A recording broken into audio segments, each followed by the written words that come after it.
নবিয়া মই পথাৰত আহিছোঁ পথাৰত ভাত দিবলৈ এতিয়া গৈ আছোঁ চো যা যা যা মনু খেত জুকে খাব জুকে ইমান ডাৱৰীয়া বতৰ ভয় লাগিছে আৰু এনেকৈ আহিছোঁ ইয়াৰ ভিতৰত আমি নবিয়া মই খাব লাগিব দাৱনীৰ লগত এইটো কচু আৰু মাছ হয় সেইটো ভেন্দিটো পৰি আছে হৈ গ'ল সিটো দেখা হেতাপাত নানিলোঁ নহয় দালি আৰু মাছ লগতে ডিম দি দিছিলোঁ পথাৰলৈ আহিছোঁ যেতিয়াতো ধান কাটিব লাগিব নহয় সেইকাৰণে মই ভাবিলোঁ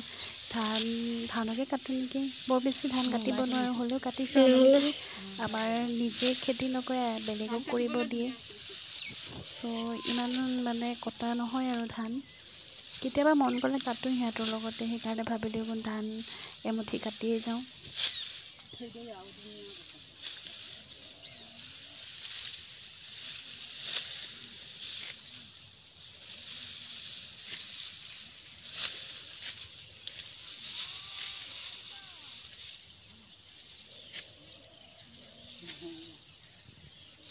কি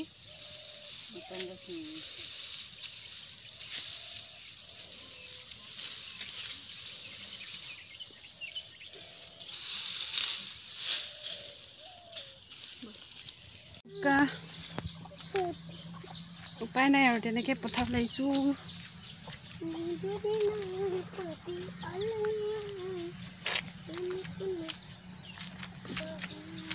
এইটো ৰাস্তাটো চাওকচোন ইমান বোকা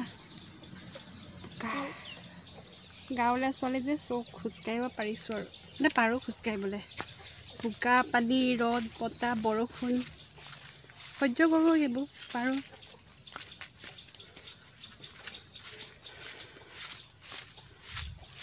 এতিয়া পানী ওলাই নে ভৰি দিবলৈ চাইছোঁ পানীয়ে নোলায়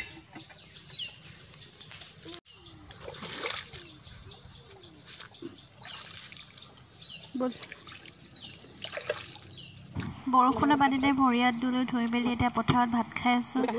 পথাৰত ভাত খাই বহুত ভাল লাগে আপোনালোকে জনাবচোন আপোনালোকৰ কেনেকুৱা অনুভৱ হয় পথাৰৰ মাজত চাৰিওফালে সেউজীয়া তাতে বহি পিনি ভাত খাই কেনেকুৱা অনুভৱ হয় মানে এনেইতো ভালেই লাগিব নহয় সেউজীয়াৰ মাজত বহি পিনি কিবা এটা খাবলৈ কিবা এটা ভাবি থাকিবলৈ হয়নে বাৰু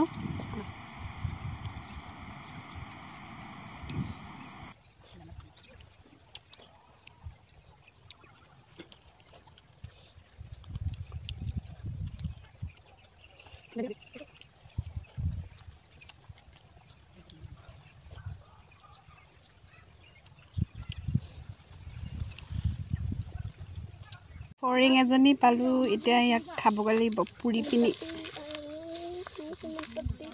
এটাহে পালোঁ এটাই ধৰিলোঁ খাবগৈ নোৱাৰিবি আৰু এৰি দে উৰাই দে কি বড়ো খেতি নি এইপিনে পৰি আছেচোন ধানবোৰ কেনেকৈ কাটিছে বাৰু কষ্ট হৈছে ন বানপানীৰ দিন মানে বাৰিষা পাইছে সেইকাৰণে কি কৰিছে মানে ৰাইজে সোনকালে মানে ধানখিনি চপাই লৈছে নহ'লে পিছত প্ৰব্লেম হয় ধানত মানে পানী সোমাই যায় তো কাটিবলৈ প্ৰব্লেম হয় অসুবিধা হয় আৰু যদি আপোনালোকে ভিডিঅ'টো চাই ভাল পায় তেন্তে এটা কাম কৰিব মোৰ ভিডিঅ'টো লাইক কৰিব কমেণ্ট কৰিব শ্বেয়াৰ কৰিব আৰু ছাবস্ক্ৰাইব কৰি দিব দেই নাপাহৰিব কিন্তু